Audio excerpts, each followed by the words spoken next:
Permission ಕೊಡ್ತಾ ಇಲ್ಲ ರಾಜ್ಯೋತ್ಸವ ಮಾಡಕ್ಕೆ. ಸೊ ಇದು ಎಷ್ಟು ಮಟ್ಟಿಗೆ ಸರಿ ನೀವೇ ಹೇಳಿ. ಮಕ್ಕಳೆಲ್ಲ ರೆಡಿ ಆಗಿದ್ದಾರೆ, ಸ್ಟೇಜ್ ಎಲ್ಲ ರೆಡಿ ಆಗಿದೆ, ಶಾಲೆ ಎಲ್ಲ ರೆಡಿ ಆಗಿದೆ, ರೆಡಿ ಆಗಿದೆ. ಹೇಳ್ತಾ ಇದ್ದಾರೆ, ಏನು ಇದು ಸರಿನಾ ತಪ್ಪಲ್ಲ? ರಾಜ್ಯೋತ್ಸವ ಮಾಡಲಿಲ್ಲ ಅಂದ್ರೆ ನಮಗೆ ಎಷ್ಟು ಬೇಜಾರಾಗುತ್ತೆ. ಮತ್ತೆ ನಾವ್ ಯಾವತ್ತಿಂದನೂ ಬರೀ 1 ಇಯರ್ ಅಲ್ಲಿ ಒಂದೇ ಸಲ ಬರೋದು. ಮತ್ತೆ ಯಾವಾಗಿದ್ರು ಬರೀ ಒಂದೇ ಸಲ ಸ್ಟೇಜ್ ಅಲ್ಲೆಲ್ಲ ಮಾಡೋದು. ಬೇರೆ ರಾಜ್ಯದವ್ರು ನಮ್ಮ ಹತ್ರ ಬಂದು ಆಳ್ತಾ ಇದಾರೆ, ಮತ್ತೆ ನಮ್ಗೆ ಕನ್ನಡ ರಾಜ್ಯೋತ್ಸವ ಮಾಡಕ್ಕೆ ಹೇಳಿ ಬಿಡ್ತಾ ಇಲ್ಲ. ನಮ್ಮವ್ರು ಯಾಕೆ ಎದ್ದು ಬರ್ತಾ ಇಲ್ಲ? ಟ್ವಿಂಕಲ್, ನಾನು ರಾಜಸ್ಥಾನದಿಂದ ಇಲ್ಲಿ ಬಂತು 5 ವರ್ಷ ಆಯ್ತು ನನಗೆ. ನನ್ನ ಹುಡುಗಿ 4 ವರ್ಷದಿಂದ ಇಲ್ಲಿ ಪರ್ಫಾರ್ಮೆನ್ಸ್ ಮಾಡ್ತಾ ಇದೆ. ಯಾವಾಗನೂ ಇದೇ ಸ್ಟೇಜ್, ABC ಸ್ಟೇಜ್ನೇ. ಕನ್ನಡ ರಾಜ್ಯೋತ್ಸವ ಅಂದ್ರೆ ಇಲ್ಲಿನೇ, ಅದು ನನಗೆ ಗೊತ್ತು. ಬೇರೆ ನನಗೆ ಏನು ಗೊತ್ತಿಲ್ಲ. ತುಂಬಾ ಕಷ್ಟ ಆಯ್ತು. ಈಗ ಮಕ್ಕಳಿಗೆ ಗೊತ್ತಿಲ್ಲ, ನಾಳೆ ಪರ್ಫಾರ್ಮೆನ್ಸ್ ಇದೆ, ಅದಕ್ಕೆ ಅವ್ರು ನಿದ್ದೆ ಮಾಡಿದ್ದೀರಾ ಪ್ರಾಕ್ಟೀಸ್ ಮಾಡಿ. ಬೆಳಿಗ್ಗೆ ಅವ್ರಿಗೆ ಏನ್ ಹೇಳ್ಬೇಕು ನನಗೆ ಗೊತ್ತಿಲ್ಲ. ಮಾತ್ರ ಎಷ್ಟು ಬೇಜಾರಾಗುತ್ತೆ. ಮತ್ತೆ 5 ವರ್ಷದಿಂದ ನಾವ್ ಇಲ್ಲಿರೋದು, ಅದಕ್ಕೂ ಮುಂಚೆ ನಮ್ಗೆ ಏನು ಅಂತಾನು ಗೊತ್ತಿಲ್ಲ. ಬಟ್ ನಾವ್ ಇಲ್ಲಿ ಬಂದಾಗಿಂದಾನು ABC ಸರ್ಕಲ್ ಅಲ್ಲೇ ನಾವು ಕನ್ನಡ ರಾಜ್ಯೋತ್ಸವ ಮಾಡ್ತಾ ಇರೋದು, ಆಯ್ತಾ. ಅದರಿಂದ ನಾವ್ ಇವಾಗ ಏನ್ ಮಾಡ್ಬೇಕು ಅಂತ ನಮ್ಗೆ ಅರ್ಥ ಆಗ್ತಾ ಇಲ್ಲ. ಇವಾಗ ಇದೆಲ್ಲ ಸ್ಟಾಪ್ ಮಾಡಿ ಇದ್ ಮಾಡ್ತಾ ಇದ್ರೆ ನಮ್ಗೆ ಬೇಜಾರಾಗ್ತಾ ಇದೆ. ಮಗಳು ಇದ್ ಮಾಡ್ತಾ ಇದಾರೆ, ನಾವು ಒಂಥರ ಎಂಥೂಸಿಯಾಸಮ್ ಆಗಿ ನಾವು ಈ ಸರಿ ಮಾಡೋಣ ಪರ್ಫಾರ್ಮೆನ್ಸ್ ಅಂತ ಅನ್ಕೊಂಡಿದ್ವಿ. ನಮ್ ಪರ್ಫಾರ್ಮೆನ್ಸ್ ಕೂಡ ಮುಂದೂಡ್ಬಿಟ್ಟಿದೆ ಅಂತಾನೆ ಅದು ಒಂಥರ ಬೇಜಾರಾಗ್ತಾ ಇದೆ. 5 ವರ್ಷದಲ್ಲಿ ನಾನು ಪ್ರಿಪೇರ್ ಮಾಡಿದೆ, ಫಸ್ಟ್ ಟೈಮ್ ಪ್ರಿಪೇರ್ ಮಾಡಿದೆ ಡ್ಯಾನ್ಸ್ ಮಾಡಬೇಕು ಅಂತೆ. ಬೆಳಗ್ಗೆಯಿಂದ ಇದು ಬಾಳೆ ಬೇಕು, ಬ್ಲೌಸ್ ಬೇಕು, ಸೀರೆ ಎಲ್ಲ ಮ್ಯಾಚ್ ಮಾಡಿದ್ರೆ ಪ್ರೋಗ್ರಾಮೇ ಕ್ಯಾನ್ಸಲ್ ಆಗಿದೆ. ನನ್ಗೆ ಎಷ್ಟು ಬೇಜಾರಿದೆ ಗೊತ್ತಿಲ್ಲ, ಮಕ್ಕಳಿಗೆ ಎಷ್ಟು ಬೇಜಾರಾಗುತ್ತೆ. ನಾವ್ ಇದನ್ನ ಕ್ಯಾನ್ಸಲ್ ಮಾಡೋಕ್ ಬಿಡಲ್ಲ. ನಾಳೆ ಸಂಜೆ ನಡೀತಾ ಇರ್ಬೋದು, ಬಟ್ ಈ ಪ್ರೋಗ್ರಾಮ್ ಈ ಜಾಗದಲ್ಲಿ ಮಾಡೇ ಮಾಡ್ತೀವಿ. ಅದಕ್ಕೆ ಇಷ್ಟು ಜನ ಕನ್ನಡಿಗರು ನಮ್ ಜೊತೆ ಸೇರ್ತಾರೆ. ಆಂಟಿ, ನಾ 2 ವಿಷಯ ಹೇಳಕ್ ಬರ್ತೀನಿ. ಒಂದು, ಇವಾಗ ಏನೇನ್ ಮಾಡಿದಾರೋ ನಮ್ ಕನ್ನಡ ರಾಜ್ಯೋತ್ಸವಕ್ಕೆ ಏನೇನ್ ಮಾಡಿದಾರೋ ಅದೆಲ್ಲ ಕರ್ಮ ರಿಟರ್ನ್ಸ್ ಆಗೇ ಆಗುತ್ತೆ. ಭುವನೇಶ್ವರಿ ತಾಯಿ ಅವ್ರಿಗೆಲ್ಲ ಏನಾದ್ರೂ ಮಾಡೇ ಮಾಡ್ತಾರೆ, ಕರ್ಮ ರಿಟರ್ನ್ ಆಗೇ ಆಗುತ್ತೆ. ಇನ್ನೊಂದು, ಸೆಕೆಂಡು, ಈ ಬೇರೆಯವರು ಲ್ಯಾಂಗ್ವೇಜ್ ಅಂದ್ರೆ ಭಾಷೆಯಿಂದ ಬಂದವರು ನಮ್ ಲ್ಯಾಂಗ್ವೇಜಿಗೆ ಬೆಲೆ ಕೊಟ್ಟು ಕರ್ನಾಟಕದಲ್ಲಿ ಇದ್ದು ಅದ್ರದ್ದು ವಿಷಯ ಕಲ್ತ್ಕೊಂಡು ಕನ್ನಡ ಮಾತಾಡ್ತಿದ್ದಾರೆ. ಇನ್ನು ಕೆಲವೊಬ್ರಾದ್ರೆ ಕನ್ನಡ ಆಗಿನೂ ನಮ್ಗೆ ಅಂದ್ರೆ ಸ್ಟೇಜಲ್ಲೆಲ್ಲ 5-9 ವರ್ಷದಿಂದ ಮಾಡಿ ಈಗ ನಮ್ ಕರ್ನಾಟಕ ರಾಜ್ಯೋತ್ಸವ ಮುಚ್ತಾ ಇದ್ದಾರೆ. ಸೊ ಅದಕ್ಕೆ ಆತರ ಆಗ್ಬಾರ್ದು ಅಂತ ಅನ್ಕೊಳ್ತೀನಿ ಅಷ್ಟೇ. ಇಲ್ಲಿ ಹಾಕಿರೋ ಸ್ಟೇಜ್ನೆಲ್ಲ ತೆಗಿಸ್ತಾ ಇದ್ದಾರೆ. 1 ತಿಂಗಳು ಮುಂಚೆನೆ ನಾವು ಪರ್ಮಿಷನ್ ಕೇಳಿದ್ವಿ, ಆದ್ರೆ ಅವ್ರು ಕೊಡ್ಲಿಲ್ಲ. ಲಾಸ್ಟ್ ಮೂಮೆಂಟ್ ಅಲ್ಲಿ ಅಕ್ಟೋಬರ್ 31ನೇ ತಾರೀಕು ರಾತ್ರಿ ನಮ್ಗೆ ಇದೆಲ್ಲ ವಿಷಯ ಗೊತ್ತಾಗಿ ಮಕ್ಕಳೆಲ್ಲ ತುಂಬಾ ಬೇಜಾರಾಗಿದ್ದಾರೆ. ಇದು 10ನೇ ವರ್ಷ ಇದೆ. ಈಗ ಇದು ಕನ್ನಡ ರಾಜ್ಯೋತ್ಸವ ಯಾಕೆ ಹಿಂಗಾಗಿದೆ ಅಂತ ನಮಗೂ ಗೊತ್ತಿಲ್ಲ, ಅದಕ್ಕೆ ನಮಗೆ ದುಃಖ ಆಗಿದೆ. 10 ವರ್ಷದಿಂದ ಇಲ್ಲೇ ಮಾಡಿದೀವಿ, ಇವಾಗೂ ಇಲ್ಲೇ ಮಾಡಕ್ ಆಸೆ ಬರ್ತಿದೆ. ಆ ಕಡೆ ಈ ಕಡೆ ಬೇರೆ ಕಡೆ ಎಲ್ಲ ಮಾಡಕ್ ಇಷ್ಟ ಆಗ್ತಿಲ್ಲ ನಮ್ಗೆ. ಮನುಷ್ಯಂಗೆ ಈಗೋ ಇರ್ಬೇಕು, ಬಟ್ ಈ ಮಟ್ಟಕ್ಕೆ ಇರಬಾರ್ದು. ನಾನ್ ಕನ್ನಡಿಗರಾಗಿ ಕನ್ನಡ ನಮ್ಮ ನೆಲ ಜಲದಲ್ಲಿ ಇಲ್ಲಿದ್ದು ಇಲ್ಲಿದ್ದಾರೆ ಬಂದು ಎಲ್ಲೆಲ್ಲಿಂದಲೋ, ಅದಕ್ಕೊಂದು ಕೃತಜ್ಞತೆ ಅನ್ನೋದಿರ್ಬೇಕು. ಅದನ್ನ ಬಿಟ್ಟು ಈ ಮಟ್ಟಕ್ಕೆ ಹೋಗಿ 10 ವರ್ಷದಿಂದ ನಡ್ಕೊಂಡ್ ಬಂದಿರೋದನ್ನ ಸ್ಟಾಪ್ ಮಾಡಿದಾರಲ್ಲ, ಖಂಡಿತ ದೇವ್ರು ಮೆಚ್ಚೋದಿಲ್ಲ. ಅದಿದ್ದಾನೆ ಮೇಲೊಬ್ಬಿದ ನೋಡ್ತಾ ಇರ್ತಾನೆ, ಅದು ಖಂಡಿತ ಹಾಗೆ ಆಗತ್ತೆ. ಇವತ್ತಲ್ಲ ನಾಳೆ ತೋರಿಸ್ತಾನೆ. ಬಳಗ ರಾಜ್ಯೋತ್ಸವವನ್ನು ಆಚರಿಸಲು ಉತ್ಸುಕರಾಗಿದ್ದೆವು. ನಾಳೆ ನವೆಂಬರ್ 1ನೇ ತಾರೀಕು, ಇಂದು ರಾತ್ರಿ ಈಗ 9:30 ಆಗಿದೆ. 31ನೇ ತಾರೀಕು ಅಕ್ಟೋಬರ್ ತಿಂಗಳು, ಅಂದ್ರೆ ನಾಳೆ ಬೆಳಿಗ್ಗೆ ನಾವು ಧ್ವಜಾರೋಹಣ ಮಾಡಿ ಈ ABC ಸರ್ಕಲ್ ಏನೋ 10 ವರ್ಷದಿಂದ ರಾಜ್ಯೋತ್ಸವ ಮಾಡ್ತಾ ಇದ್ವಿ, 10 ವರ್ಷದಿಂದ ರಾಜ್ಯೋತ್ಸವ ಮಾಡ್ತಾ ಇದ್ವಿ. ಆ ರಾಜ್ಯೋತ್ಸವವನ್ನ ಎಲ್ಲ ರೆಡಿ ಮಾಡ್ಕೊಂಡಿದ್ವಿ. ಕೆಲವು ಕಾರಣಗಳಿಂದ ತಡೆಯಾಜ್ಞೆ ಬಂದಿದೆ. ಏನಂದ್ರೆ ನಮ್ಮ ಅಸೋಸಿಯೇಷನ್ ಅವರು ಯಾವುದೇ ಸಪೋರ್ಟ್ ಮಾಡಲಿಲ್ಲ. 3 ಇಮೇಲ್ ಬರೆದ್ವಿ, 4 ಸಲ 2 ತಿಂಗಳಿಂದನೇ ಫಾಲೋ ಅಪ್ ಮಾಡಿದ್ವಿ. ಬೇಡ, ಇದು ನಮ್ಮ ಕೈಲಿಲ್ಲ, ಅದು ಇದು ಅಂತೇಳಿ ಪರ್ಮಿಷನ್ನೇ ಕೊಡ್ಲಿಲ್ಲ. ಸಾವಿರಾರು ಕಾರಣದಿಂದ ಈಗ ನಾವಿಲ್ಲಿ ಮಾಡೋದಾಗ್ತಾ ಇಲ್ಲ. ಎಲ್ಲ ಮಕ್ಕಳು, ಹೆಣ್ಮಕ್ಳು ಮತ್ತೆ ಎಲ್ಲರೂ ಮಹಿಳಾ ಮಣಿಗಳೆಲ್ಲ ಅಥವಾ ಕೆಲವು ಆಯೋಜಕರನ್ನ ಕರೆದಿದ್ವಿ. ಬಟ್ ಅನ್ಫಾರ್ಚುನೇಟ್ಲಿ ಈಗ ಯಾವುದಾದ್ರು ಕಾರಣಗಳಿಂದ ನಾವು ನಿಲ್ಲಿಸಬೇಕಾಗಿದೆ. 10 ವರ್ಷದಿಂದ ಇದೇ ಜಾಗದಲ್ಲಿ ನಾವು ಮಾಡಿದ ರಾಜ್ಯೋತ್ಸವ ಇಂದು ಯಾವುದೋ ಒಬ್ಬ ವ್ಯಕ್ತಿಯ ಅಂದ್ರೆ ಒಂದು ಅಸೋಸಿಯೇಷನ್ ಅಧ್ಯಕ್ಷನ ಕಾರಣದಿಂದ ನಾವು ಇಂದು ಇಲ್ಲಿ ನಿಲ್ಲಿಸಬೇಕಾಗಿದೆ. ಇದನ್ನ ತಿಳ್ಕೊಂಡು ಅವರ ಏನು ಕನ್ನಡದ ವಿರೋಧಿ ಧೋರಣೆ ಮತ್ತೆ ನಮ್ಮ ವಿರೋಧಿ ಧೋರಣೆ ಅವರಿಗೆ ಸಫಲತೆ ಆಗಿರಬಹುದು. ಆ ಕಾರಣದಿಂದ ಇವತ್ತು ರಾಜ್ಯೋತ್ಸವ ಆಚರಣೆ ಸಂಭ್ರಮಾಚರಣೆ ನಿಲ್ತಾ ಇದೆ. ಬಹಳ ಬೇಜಾರದಿಂದ ಇಷ್ಟು ಮಾತಾಡ್ತಾ ಇದ್ದೀನಿ. ಕಟಕಟೆಯಲ್ಲಿರೋದ್ರಿಂದ ಇಷ್ಟಷ್ಟೇ ನಾವು ಮಾತಾಡಬಹುದು. ಧನ್ಯವಾದಗಳು. ನಾವು ಕನ್ನಡಿಗರಾಗಿ ನಾವು ನಮ್ಮ ಈ ಸೊಸೈಟಿಯಲ್ಲಿ ಯಾವುದೇ ಸ್ಟೇಟ್ ಅವರು ಏನೇ ಮಾಡಿದ್ರು ನಾವು ಅವ್ರ ಜೊತೆಗೆ ಪಾರ್ಟಿಸಿಪೇಟ್ ಮಾಡ್ತೀವಿ. ಇಲ್ಲಿ ಓಣಂ ಆಗುತ್ತೆ, ಅಲ್ಲೂ ಎಷ್ಟೊಂದು ರೀತಿಯ ಪ್ರೋಗ್ರಾಮ್ಸ್ ಆಗುತ್ತೆ, ಅದಕ್ಕೆ ನಾವು ಸಪೋರ್ಟ್ ಮಾಡ್ತೀವಿ. ಬಟ್ ನಮ್ದು ಎಷ್ಟು ಬೇಜಾರಾಗುತ್ತೆ ಅಂದ್ರೆ ನಮ್ದು ಕನ್ನಡ ರಾಜ್ಯೋತ್ಸವ ಮಾಡ್ಲಿಕ್ಕೆ ನಮಗೆ ನಮ್ಮ ಅಸೋಸಿಯೇಷನ್ ಅವರು ಪರ್ಮಿಷನ್ ಕೊಟ್ಟಿದ್ದಾರೆ. ಸೊ ಅವ್ರು ಕನ್ನಡದವರಲ್ಲ, ಅದಕ್ಕೋಸ್ಕರ ಕೊಡ್ತಾ ಇಲ್ಲ ಅಂತ. ಅವ್ರು ಕನ್ನಡದವರಲ್ಲ, ಅಧ್ಯಕ್ಷರೇನಿದ್ದಾರೋ ಆಮೇಲೆ ಇನ್ ಕೆಲವ್ರು ಏನ್ ಇದ್ದಾರೋ ನಮ್ಮ ಅಸೋಸಿಯೇಷನ್ ಅಲ್ಲಿ ಅವರು ಪರ್ಮಿಷನ್ ಕೊಡ್ತಾ ಇಲ್ಲ. ಅದಕ್ಕೆ ಇಷ್ಟೆಲ್ಲ ನಮಗೆ ಆಚರಣೆ ಮಾಡ್ಲಿಕ್ಕೆ ಇಲ್ಲ.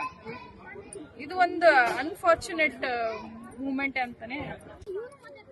ನೋಡಿ, ಇಷ್ಟೆಲ್ಲ ಸಂಭ್ರಮಾಚರಣೆ ಇವಾಗೆಲ್ಲ ಹೇಳಿದ್ದಾರೆ ನಮ್ಮ ಸ್ನೇಹಿತರು. ಇಷ್ಟೆಲ್ಲ ಸಂಭ್ರಮಾಚರಣೆಯಲ್ಲಿ ಈಗ ದುಃಖದ ವಿಷಯ ಒಂದು, ಅದು ಪ್ಲಾನಿಂಗ್ ಆಗಿ ಇದು ತಗೊಂಡ್ಬಂದಿದ್ದು ತುಂಬಾ ದುಃಖನೇ ಕೊಡ್ತಾ ಇದೆ. ಯಾಕಂದ್ರೆ ಮಕ್ಕಳಿಂದ ಹಿಡಿದು ಹಿರಿಯರವರೆಗೂ ನಾವು ಕಲ್ಚರಲ್ ಪ್ರೋಗ್ರಾಮ್, ಸಾಂಸ್ಕೃತಿಕ ಕಾರ್ಯಕ್ರಮನ ಆಯೋಜಿಸಿದ್ವಿ. 10ನೇ ವರ್ಷದ ಸಾಂಸ್ಕೃತಿಕ ಕಾರ್ಯಕ್ರಮ ಆಯೋಜಿಸಿದ್ವಿ. ನಾಳೆ ಇನ್ನೇನು ಬೆಳಗ್ಗೆ ನಾವೆಲ್ಲ ತಯಾರಾಗಿ ನಮ್ಮ ಕಾರ್ಯಗಳಲ್ಲಿ ನಾವು ತೊಡಗಿಸ್ಕೊಂಡು, ನಾವು ಸಾಂಸ್ಕೃತಿಕ ಕಾರ್ಯಕ್ರಮದಲ್ಲಿ ತೊಡಗಿಸಿಕೊಂಡು ಎಲ್ಲರೂ ಖುಷಿ ಖುಷಿಯಾಗಿ ನಮ್ಮ ನಾಡ ಹಬ್ಬನ ಮಾಡ್ಬೇಕಂತ ನಾವು ತುಂಬಾ ಆಸೆ ಪಟ್ಟಿದ್ವಿ. ಇದಕ್ಕೆ ತುಂಬಾ ಕಣ್ಣೀರು ಹೆಚ್ಚಿದ್ದಾರೆ. ಇದರಿಂದ ಅವ್ರಿಗೆ ಅರ್ಥ ಆಗ್ಬೇಕು, ನಾವು ಕನ್ನಡ ನೆಲದಲ್ಲಿ ಇದ್ದು, ಕನ್ನಡ ನೀರಲ್ಲಿ ಕುಡಿದು, ಕನ್ನಡ ಇದ್ರಲ್ಲಿ ಉಸಿರಾಡಿ, ಅವ್ರ ಇದ್ರಲ್ಲೇ ನಾವು ಈ ಜೀವನ ಮಾಡ್ತಾ ಇದೀವಿ ಅಂತ ತಿಳ್ಕೊಂಡ್ರು ಅವ್ರು ಕನ್ನಡ ಭಾಷೆಗೆ ಬೆಲೆ ಕೊಡದೆ, ಕನ್ನಡ ನೆಲಕ್ಕೆ ಬೆಲೆ ಕೊಡದೆ ಈ ತರ ಅಡ್ಡಿಯನ್ನು ಉಂಟು ಮಾಡೋದಕ್ಕೆ ಭುವನೇಶ್ವರಿ ತಾಯಿ ಅವರಿಗೆ ಬುದ್ಧಿ ಕೊಡ್ಲಿ. ಇದು ನಾವು ಕಷ್ಟಪಟ್ಟು ಇದು ಪ್ರಾಕ್ಟೀಸ್ ಮಾಡಿದೀವಿ. ಆಮೇಲೆ ಕಾಲ್ ನೋವು ಬರ್ತಾ ಇತ್ತು ರಾತ್ರಿ ಎಲ್ಲ. ಆದ್ರೂ ಇದು ಪ್ರಾಕ್ಟೀಸ್ ಮಾಡಿದ್ರೆ ನಮ್ದೆಲ್ಲ ಕಷ್ಟಪಟ್ಟಿದ್ದೆಲ್ಲ ಬೇಜಾರಾಗ್ತಿದೆ. ನಮ್ ನಾಡ ಹಬ್ಬನ ನಾವು ಆಚರಿಸಬೇಕು. ನಾವು ಅಲ್ಲಿ ನಮ್ದು ಪ್ರಾಕ್ಟೀಸ್ ಮಾಡ್ತಾ ಬರ್ತಾ ಇದೀವಿ. ಇಷ್ಟು ಚೆನ್ನಾಗಿ ಅವರು ಡೆಕೋರೇಟ್ ಮಾಡಿರೋದನ್ನ ನೋಡ್ತಾ ಇದೀವಿ. ಈ ಬ್ಯೂಟಿಯನ್ನ ನಾವು ಅಷ್ಟು ಗೌರವದಿಂದ ನಾವು ಪ್ರಾಕ್ಟೀಸ್ ಮಾಡ್ತಾ ಇದೀವಿ. ಅವಾಗ ಇಲ್ಲೆಲ್ಲರೂ ಏನೋ ಮಾತಾಡ್ತಾ ಇದ್ದಾರೆ, ಏನು ನಮಗ್ ವಿಷಯನೂ ತಿಳಿದಿಲ್ಲ. ಆದ್ರೆ ಅದೇನೋ ಅಸೋಸಿಯೇಷನ್ ಅವರೇನೋ ಕ್ಯಾನ್ಸಲ್ ಮಾಡಿದ್ದಾರೆ ಅಂತ. ನಮಗೆ ಎಷ್ಟು ದುಃಖ ಆಯ್ತಂತ ಶಬ್ದದಲ್ಲಿ ಹೇಳಕ್ಕಾಗಲ್ಲ. ರಾತ್ರಿ 10:30 ಊಟ ಮಾಡಿಕೊಂಡು ಬೆಳಗ್ಗೆ ಎದ್ದಿ ಲೈನ್ಸ್ ಬೈ ಹಾರ್ಟ್ ಮಾಡಿ ಇವರೆಲ್ಲ ಡಾನ್ಸ್ ಮಾಡಿ ಕೈಕಾಲು ನೋವು ಮಾಡಿಕೊಂಡು ಅಷ್ಟಾದ್ಮೇಲೆ ಹಿಂದಿನ ದಿವಸ ನಮಗೆ ಈ ತರ ವಿಷಯ ಹೇಳ್ಬಿಟ್ಟು ತಪ್ಪಿದು 100% ತಪ್ಪು. ನಾವು ಕಷ್ಟಪಟ್ಟು ಡ್ರಾಮಾ ಮಾಡಿದ್ವಿ, ಕಷ್ಟಪಟ್ಟು ಆಲ್ಮೋಸ್ಟ್ 1 ಪೇಜ್ ಮೇಲೆ ಕಲ್ತಿದ್ವಿ. ಇವತ್ತಿಗೂ ನಾಳೆಗೆ ರೆಡಿಯಾಗಿ ಖುಷಿಯಿಂದ ಇಡೀ ಬ್ರಿಗೇಡ್ ಲಕ ಲಕ ಅಂತ ಲೈಟಲ್ಲಿ ಹೊಳಿತಿತ್ತು. ಬಟ್ ಆದ್ರೆ ಇವಾಗ ಇಲ್ಲ ಅಂದ್ರೆ ಬೇಜಾರಾಗುತ್ತೆ, ಎಲ್ಲ ಆಗುತ್ತೆ. ಬಟ್ ಆದ್ರೆ ಇದೊಂದು ತುಂಬಾ ದುಃಖವಾದ ವಿಷಯ ಅಷ್ಟೇ. ಎಲ್ಲರ ಬಾಯಲ್ಲಿ ನಗು ಇತ್ತು, ಆದ್ರೆ ಇವಾಗ ತುಂಬಾ ಸ್ಯಾಡ್ ಆಗ್ಬಿಟ್ಟಿದೆ. ಲೈಟಿಂಗ್ಸ್ ಚೆನ್ನಾಗಿ ಹೊಳಿತಾ ಇತ್ತು, ಮತ್ತೆ ಇಲ್ಲಿ ಎಲ್ಲ ಡೆಕೋರೇಟ್ ಮಾಡಿದ್ರು. ಆದ್ರೆ ಈ ಒಂದು ಮೂಮೆಂಟ್ ಅಲ್ಲಿ ದುಃಖ ಆಗುತ್ತೆ. ನಾವು ಎಂತ ಜೋಶಲ್ಲಿ ಇದ್ವಿ ಡ್ಯಾನ್ಸ್ ಮಾಡಕ್ಕೆ, ಆದ್ರೆ ಈ ತರ ಮಾಡಿದ್ರೆ ದೊಡ್ಡ ತಪ್ಪು. ನಮ್ಗೆ ಜಾಸ್ತಿ ನೋವಾಗ್ತಿದೆ. ನಾವು ಜಾಗ ಚೇಂಜ್ ಮಾಡಲ್ಲ, ಏನು ಮಾಡಲ್ಲ. ಇಲ್ಲೇ ನಾವು ನಮ್ ಕನ್ನಡ ನಾಡಿನ ಸಂತೋಷ, ಅದ್ರ ಹೆಮ್ಮೆಯನ್ನ ನಾವು ಇಡೀ ಬ್ರಿಗೇಡಿಗೆ ತೋರಿಸ್ತೀವಿ. ನಾವು ಕಷ್ಟಪಟ್ಟು ಡ್ಯಾನ್ಸ್ ಮಾಡಿದ್ವಿ, ಆದ್ರೂ ನಮ್ಗೆ ದುಃಖ ಸಿಕ್ತು. ನಾವ್ ಯಾರ ಮಾತು ಕೇಳಲ್ಲ, ನಾವ್ ಏನಾದ್ರೂ ಮಾಡ್ತೀವಿ. ನಂಗೆ ತುಂಬಾ ಕೋಪ ಬಂತು. ಬೇರೆ ಎಲ್ಲಾ ಫೆಸ್ಟಿವಲ್ಸ್ ಅನ್ನು ಆಚರಿಸಿದ್ದಾರೆ ಆರಾಮಾಗಿ ವಿತೌಟ್ ಎನಿ ಪ್ರಾಬ್ಲಮ್ಸ್. ಈಗ ಈ ರಾಜ್ಯೋತ್ಸವ ಇದೇ ಕನ್ನಡ ಭೂಮಿಯಲ್ಲಿ ಬಂದ್ಕೊಂಡು ಅವ್ರಿಗೆ ತೋರ್ಸಕ್ ಆಗಲ್ಲ. ಈ ತರ ಈ ಭೂಮಿಯಲ್ಲಿ ಇದ್ದಾರೆ ಅವರು, ಈ ನಾಡಿಗೆ ಅವರು ರೆಸ್ಪೆಕ್ಟ್ ತೋರಿಸ್ಬೇಕು. ಅವರು ಇಲ್ಲಿ ಬಂದ್ಬಿಟ್ಟು ಈ ತರ ಹಿಂಗ್ ಆಚರಣೆ ಮಾಡಂಗಿಲ್ಲ. ಅದೇ ಇಲ್ಲಿ ಕರ್ನಾಟಕಕ್ಕೆ ಬಂದು ನಮ್ಮ ಹಬ್ಬನೇ ಸೆಲೆಬ್ರೇಟ್ ಮಾಡಕ್ ಬಿಡ್ತಿಲ್ಲ, ತುಂಬಾ ಕೋಪ ಬರುತ್ತೆ. ಇವಾಗ ಅವ್ರು ಕ್ಯಾನ್ಸಲ್ ಮಾಡಿದ್ರು, ನಮ್ ಕಷ್ಟ ಅವ್ರು ಪಡ್ತಾರ ಮತ್ತೆ ಇಲ್ಲ, ನಾವೇ ಕಟ್ಬೇಕು ಮತ್ತೆ ನಾವೇ ಇರ್ಬೇಕು. ಏನಾದ್ರು ಹೇಳಿದೀವಾ? ಕನ್ನಡ ನಾವು ರಾತ್ರಿ ಇಡೀ ಎಲ್ಲ ಪ್ರಾಕ್ಟೀಸ್ ಮಾಡಿ ಈ ತರ ಆಗೋಯ್ತು ಅಂತ ಬೇಜಾರ್ ಪಟ್ರೆ ಈ ನಮ್ ಬ್ರಿಗೇಡ್ ನೋಡಿದ್ರೆ ಎಲ್ಲ ತುಂಬಾ ಹೊಳಪು ಮತ್ತೆ ತುಂಬಾ ಸುಖ ನೆಮ್ಮದಿ ಶಾಂತಿ ಎಲ್ಲ ಕಾಣಿಸ್ತಾ ಇದೆ. ಇಂಥ ಹಬ್ಬನ, ಇಂಥ ನಾಡ್ ಹಬ್ಬನ ಕ್ಯಾನ್ಸಲ್ ಮಾಡಿ ಮತ್ತೆ ಅವ್ರಿಗೆ ಬೇಡ ಅಂತ ಅಂದ್ಬಿಟ್ಟು ಹೇಳಿದ್ರೆ ನಮ್ಗೆ ಎಷ್ಟು ದುಃಖ ಆಗ್ಬೇಡ. ಅವ್ರಿಗೆ ಏನ್ ಅಧಿಕಾರ ಇದೆ ನಮ್ಗೆ ಈ ತರ ಹಬ್ಬ ಮಾಡಕ್ಕೆ ಇಲ್ಲ ಅಂತ ಹೇಳಕ್ಕೆ ಅಂತ. ಮತ್ತೆ ನಾವು ಕನ್ನಡದವರು, ನಾವು ಕನ್ನಡ ರಾಜ್ಯೋತ್ಸವ ಮಾಡ್ಲೇಬೇಕು. ನಾಳೆ ಈ ಸ್ಟೇಜ್ ಮೇಲೆ ಈ ಫಂಕ್ಷನ್ ಆಗ್ಲೇಬೇಕು. ಅದೇ ನನ್ನ ವಿನಂತಿ. ಕನ್ನಡ ಏನೇ ಕುಣಿದಾಡುವುದೆನ್ನದೆ ಕನ್ನಡ ಏನೇ ಕಿವಿ ನಿಮಿರುವುದು. ಇಂಥ ಒಳ್ಳೆ ಒಳ್ಳೆ ಪದ್ಯ, ಇಂಥ ಇಷ್ಟು ವರ್ಷದ ಸಂಸ್ಕೃತಿ, ಅದನ್ನೆಲ್ಲವುದು ನಾವು ಒಂದು ದಿನ ಈ ರಾಜ್ಯೋತ್ಸವದ ದಿವಸ ನಾವು ಆಚರಿಸ್ತೀವಿ. ಅದನ್ನ ಇವ್ರು ಮಾಡಕ್ ಬಿಡಲ್ಲ. ಇವರಿಗೆ ಅಧಿಕಾರ ಇಲ್ಲ. ಇವ್ರು ನಮಗ್ ಬಿಡ್ಬೇಕು, ಈ ನಾಡಿಗೆ ಬಂದ್ಬಿಟ್ಟು ನಮಗ್ ರೆಸ್ಪೆಕ್ಟ್ ತೋರಿಸ್ಬೇಕು. ನಾವು ಮಾಡೇ ಮಾಡ್ತೀವಿ. ಕನ್ನಡಿಗರಾಗಿ ಅದು ಕರ್ತವ್ಯ. ಅವರು ಕರ್ನಾಟಕದಲ್ಲಿ ನಾವು ಮಾಡೇ ಮಾಡ್ತೀವಿ. ಅವ್ರು ಕರ್ನಾಟಕದಲ್ಲಿ ಕರ್ನಾಟಕ ನೀರು ಕುಡ್ದು, ಕರ್ನಾಟಕ ಉಸಿರಾಡಿ, ಕನ್ನಡದಲ್ಲಿ ಎಲ್ಲ ಮಾಡಿದ್ರು. ಈ ತರ ಎಲ್ಲ ಇಲ್ಲೇ ಆಗ್ಬೇಕು. ನಮ್ ಎಷ್ಟು ವರ್ಷದಿಂದ ಮಾಡ್ಕೊಂಡ್ ಬರ್ತಿದೀವಿ, ಮತ್ತೆ ಈ ತರ ಮಾಡಿದ್ರೆ ನಮ್ಗೆ ಅನ್ಯಾಯ ಆಗುತ್ತೆ.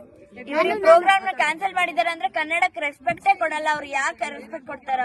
ಅವ್ರು ಬೇರೆ ಸ್ಟೇಟ್ ಅವ್ರ ಅವ್ರು ರೆಸ್ಪೆಕ್ಟೇ ಕೊಡಲ್ಲ. ಅವ್ರು ಮಾಡುವಾಗ ಏನು ಸ್ಟಾಪ್ ಮಾಡಿಲ್ಲ, ಅವ್ರು ಯಾಕೆ ಮಾಡಿಸ್ತಿದ್ದಾರೆ? ಬೇರೆ ಫೆಸ್ಟಿವಲ್ ಆದ್ರೆ ಖುಷಿ ಖುಷಿಯಿಂದ ಮಾಡ್ತಾರೆ. ನಮ್ದು ರಾಜ್ಯೋತ್ಸವ ಅಂದ್ರೆ ಮಾತ್ರ ಹಿಂಗ್ ಆಡ್ತಾರೆ. ಅವ್ರದ್ದೇನ್ ಪ್ರಾಬ್ಲಮ್? ಮತ್ತೆ ನಾವು ಯಾವತ್ತೇ ನೋಡಿದ್ರು ನಾವು ಅವರು ನಮ್ಮ ರಾಜ್ಯದವರಲ್ಲ, ಮತ್ತೆ ಆದ್ರೂ ನಮ್ಮ ರಾಜ್ಯಕ್ಕೆ ಬಂದು ನಮ್ಮ ಈ ಕರ್ನಾಟಕದಲ್ಲಿ ಉಸಿರಾಡ್ತಾರೆ, ನೀರ್ ಕುಡಿತಾರೆ, ಊಟ ತಿಂತಾರೆ, ಎಲ್ಲ ಮಾಡಿದ್ರು ಈಗ ಮಾಡ್ತಾರೆ ಅಂದ್ರೆ ನಮ್ಗೆ ಎಷ್ಟು ದುಃಖ ಆಗ್ಬೇಡ. ಅಂತವ್ರನ್ನೆಲ್ಲ ದೇಶದ್ರೋಹಿ ಅಂತಾರೆ. ಎಷ್ಟು ನಾವು ಡ್ಯಾನ್ಸ್ ಮಾಡಿದೀವಿ ರಾಜ್ಯೋತ್ಸವಕ್ಕೆ, ಭರತನಾಟ್ಯ ಮಾಡಿದೀವಿ ರಾಜ್ಯೋತ್ಸವಕ್ಕೆ, ಎಲ್ಲ ಮಾಡಿದೀವಿ ರಾಜ್ಯೋತ್ಸವಕ್ಕೆ. ಆದ್ರೆ ಇಷ್ಟೊಂದು ಕಾಟ ಕೊಟ್ಟವ್ರೆ ನಮ್ಗೆ. ರಾಮನವಮಿಗೂ ಹಿಂಗೆ ಮಾಡಿದ್ದಾರೆ. ಅವಾಗ ಸುಮ್ನಿದ್ವಿ, ಈ ಸಲ ಸುಮ್ನಿರಲ್ಲ. ನಾವು ಮಾಡ್ಬೇಕು, ನಾವು ಕನ್ನಡಿಗರಾಗಿ ಮಾಡುವ ಕರ್ತವ್ಯ. ರಾಮನವಮಿಗೆ ಏನ್ ಮಾಡಿದ್ರು ಅಂತ ಗೊತ್ತಾ ನಿಮ್ಗೆ? ರಾಮನವಮಿಗೆ ಏನ್ ಮಾಡಿದ್ರು ಅವರು ಹೇಳಿ? ದೇವರಾಚರಣೆ ಅದು ಮಾಡಕ್ ಬಿಟ್ಟಿಲ್ಲ. ಇವ್ರಿಗೆ ದೇವ್ರ ಭಕ್ತಿ ಇಲ್ಲ, ಏನಿಲ್ಲ. ನಾಡ್ ಭಕ್ತಿ ಬಿಡಿ, ದೇವ್ರ ಭಕ್ತಿನೇ ಇಲ್ಲ. ಇಂಥವ್ರಿಗೆ ಏನ್ ಹೇಳೋದು? ಸ್ಟಾಲ್ಸ್ ಹಾಕಕ್ಕೆ ಬಿಟ್ಟಿರ್ಲಿಲ್ಲ, ಸ್ಟಾಲ್ಸ್ ಒಳಗ್ ಬರಕ್ಕೆ ಬಿಟ್ಟಿರ್ಲಿಲ್ಲ. ರಾಮನವಮಿಗೆ ಓಣಂ ಬಿಟ್ಟಿದ್ರು, ಆದ್ರೆ ರಾಮನವಮಿಗೆಲ್ಲ ಬಿಟ್ಟೇ ಇಲ್ಲ. ಮತ್ತೆ ಡಾನ್ಸರ್ಸ್ ಎಲ್ಲ 4:30 ಇಂದ 9 o'clock ಆಯ್ತು ಸುಮ್ಮನೆ ಪ್ರಾಕ್ಟೀಸ್ ಮಾಡ್ಬಿಟ್ಟು ಮತ್ತೆ ಈಗ ಲಾಸ್ಟ್ ನಾವ್ ಈ ಸಲ ಹೋರಾಟ ಮಾಡೇ ಮಾಡ್ತೀವಿ. ನಾವು ಈ ಸಲ ನಾವು ಮಾಡ್ಲೇಬೇಕು, ಮಾಡ್ತೀವಿ. ಈಗ ಎಷ್ಟು ರಾಜ್ಯೋತ್ಸವ ನಾವು ಮಾಡಿಲ್ಲ, ಆದ್ರೆ ಡ್ಯಾನ್ಸ್ ಭರತನಾಟ್ಯ ಪ್ರಾಕ್ಟೀಸ್ ಮಾಡಿದ್ವಿ.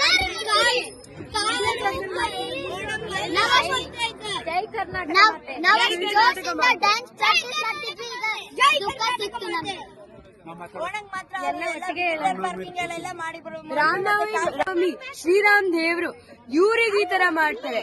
ಏನ್ ಹೇಳೋದು ಇವ್ರಿಗೆ? ಕನ್ನಡ ಅವ್ರಿಗೆ ಏನೇನ್ ಕೊಟ್ಟಿಲ್ಲ, ನೆಲ ಕೊಟ್ಟಿದ್ದಾರೆ, ಏನೇನೋ ಕೊಟ್ಟಿದ್ದಾರೆ. ಯಾಕೆ ಇವ್ರಿಗೇನು ಏನು ಪರ್ಮಿಷನ್ ಯಾರು ಇಡ್ಸಿದೆ? ಅವ್ರಿಗೆ ಏನು